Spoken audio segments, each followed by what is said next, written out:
And there was I, on the pavement, unable to make a move. Here came the rabbi, his back bent, his face shaved, his pack on his back. His mere presence among the deportees added a touch of unreality to the scene. It was like a page torn from some storybook, from some historical novel about the captivity of Babylon or the Spanish Inquisition. One by one they passed in front of me, teachers, friends, others, all those I had been afraid of, all those I once could have laughed at, all those I had lived with over the years.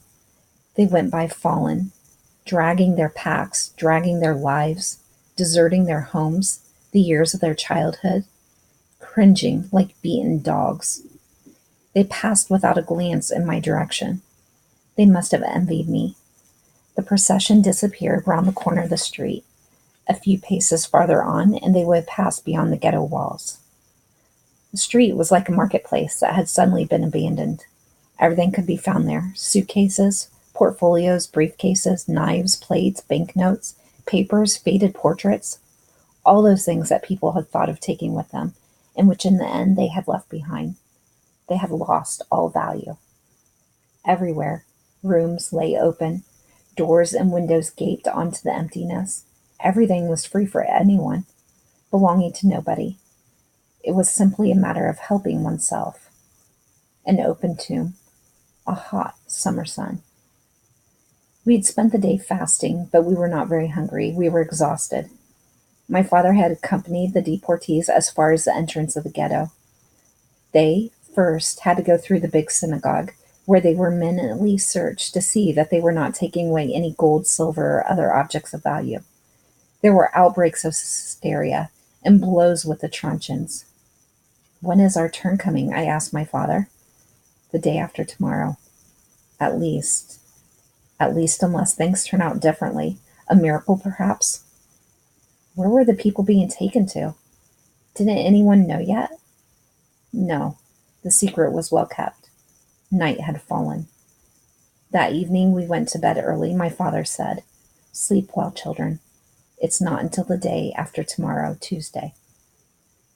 Monday passed like a small summer cloud, like a dream in the first daylight hours. Busy with getting our packs ready, with baking bread and cakes, we no longer thought of anything. The verdict had been delivered. That evening our mother made us go to bed very early, to conserve our strength, she said. It was our last night at home. I was up at dawn. I wanted time to pray before we were expelled. My father had got up earlier to go and seek information. He came back at about 8 o'clock. Good news. It wasn't today that we were leaving the town. We were only to move into the little ghetto. There we would wait for the last transport. We should be the last to leave. At 9 o'clock, Sunday's scenes began all over again. Policemen with truncheons yelling, "All Jews outside!" We were ready. I was the first to leave. I did not want to see my parents' faces. I did not want to break into tears. We stayed sitting down in the middle of the road as the others had done the day before yesterday. There was the same infernal heat, the same thirst, but there was no longer anyone left to bring us water. I looked at our house, where I'd spent so many years in my search for God, in fasting in order to hasten the coming of the Messiah, and imagining what my life would be like. Yet I felt little sorrow. I thought of nothing. "Get up! Count off!" Standing, counting off, sitting down, standing up again. On the ground once more, endlessly. We waited impatiently to be fetched. What were they waiting for? At last the order came. "Forward, march!" My father wept. It was the first time I had ever seen him weep. I had never imagined that he could. As for my mother, she walked with a set expression on her face, without a word, deep in thought. I looked at my little sister Zipporah, her fair hair well combed, a red coat over her arm, a little girl of 7. The bundle on her back was too heavy for her. She gritted her teeth. She knew by now that it would be useless to complain. The police were striking out with their truncheons. "Faster!" I had no strength left. The journey had only just begun, and I felt so weak. "Faster! Faster!" Get on with you, lazy swine, yelled the Hungarian police. It was from that moment that I began to hate them, and my hate is still the only link between us today. They were our first oppressors. They were the first of the faces of hell and death. We were ordered to run. We advanced in double time. Who would have thought we were so strong? Behind their windows, behind their shutters, our compatriots looked at us as we passed. At last, we reached our destination. Throwing our bags to the ground, we sank down. O God, Lord of the universe, take pity upon us in thy great mercy. Little ghetto. 3 days before, people had still been living there. The people who owned the things we were using now. They had been expelled. Already we had completely forgotten them. The disorder was greater than in the big ghetto. The people must have been driven out unexpectedly. I went to see the rooms where my uncle's father had lived. On the table there was a half-finished bowl of soup. There was a pie waiting to be put in the oven. Books were littered about on the floor. Perhaps my uncle had had dreams of taking them with him. We settled in. What a word. I went to get some wood. My sisters lit the fire.